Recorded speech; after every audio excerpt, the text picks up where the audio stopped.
Actually, ang kabuhayan ng tao dito is farming talaga. Relationship naman ng tao is okay naman.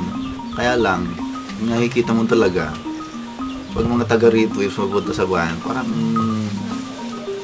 parang naiiba yung tingin sa kanila kasi yung buwan na apla ng lola nila. Actually, nung una, medyo parang, ayun, may parang diskriminasyon. Lalo na, oo nga, lahat kami sinasabing IP. Indigenous people. Nung una, kinakahiya nila yung pagka-IP nila. Pag pumapunta sila sa baba, parang na-discriminate sila. Yung pagka-IP ka nila. Dahil sa Consuelo Foundation at saka Nokia, nagtumutulong sa amin. Nagpa-seminar sila ng Make a Connection. Ito, magbibigay pa sila ng project na sustainable para sa amin. Para meron din kaming pag-aaralan, meron kaming pagsisimulan kung paano kami mamuhay ng tama.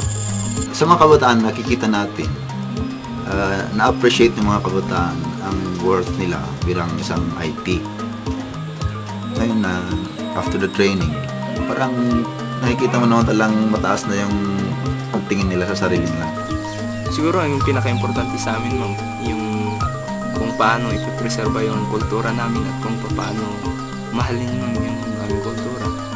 At saka, natutunan din namin na yung kultura namin ay yun din ang aming pagkatao na maaari namin ipagmalaki dahil yun, siguro ma'am, yung kultura ayun na rin ang naglalarawan sa pagkatao namin. Kasi di ba marami akong natutunan sa training yun. Gusto ko pong i-impart or i-share sa mga next generation or yung mga kasama ko pang hindi nakapag-seminar.